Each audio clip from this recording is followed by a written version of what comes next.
Electrical vehicles మన దేశంలో start అయ్యి క్రమంగా పెరుగుతూ ఉన్నాయి. మనం ఇంతకుముందు కూడా చెప్పుకున్నాం. ఎలక్ట్రిక్ వెహికల్స్ ఇక్కడ సక్సెస్ కావాలంటే ఒకటి భారీ ఎత్తున కరెంట్ ఉత్పత్తి కావాలి. మనకి ఇప్పుడు 24 గంటల కరెంట్ ఉంది. ఇప్పుడు ఈ వెహికల్స్ అన్నీ కనుక లైన్లోకి వస్తే మరింత పవర్ ప్రొడక్షన్ కావాలి. అందుకని ప్రపంచ దేశాలకు సంబంధించినటువంటి వాడు ఎవడొచ్చి ఇక్కడ పెడతానన్నా సరే అనుమతిస్తున్నారు. అట్లాగే వాళ్ళకి బిల్లులు ఎగ్గొడుతున్నటువంటి రాష్ట్ర ప్రభుత్వాలకి రూల్ పెట్టి ఖచ్చితంగా బిల్లు కట్టాలి, 45 రోజుల లోపల కట్టకపోతే కనుక రాష్ట్ర ప్రభుత్వానికి కరెంట్ ఆపేసేటటువంటి సిస్టమ్ కూడా కేంద్ర ప్రభుత్వం నిర్ణయించింది. అదే సందర్భంలో అదానీలు, అంబానీలు వీళ్ళందరూ కూడా సోలార్ పవర్ సెక్టార్లోకి, విండ్ పవర్ సెక్టార్లోకి, అలాగే రీసైక్లింగ్ పవర్ ప్రాజెక్ట్స్లోకి వీటన్నిటిలోకి దిగారు. అయితే మనం ఇప్పుడు ఇది అడుగులు పరుగులు పెడుతున్నటువంటి సమయంలో చైనా ఆల్రెడీ అచీవ్మెంట్ సాధించేసింది. చైనా తాజాగా రెన్యూవబుల్ ఎనర్జీ అంటే పునరుత్పాదక విద్యుత్ అంటారనమాట.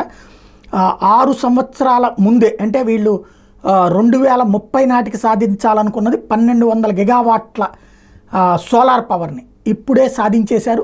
చైనా సాధించిన అద్భుత విజయం అని చెప్పాలి.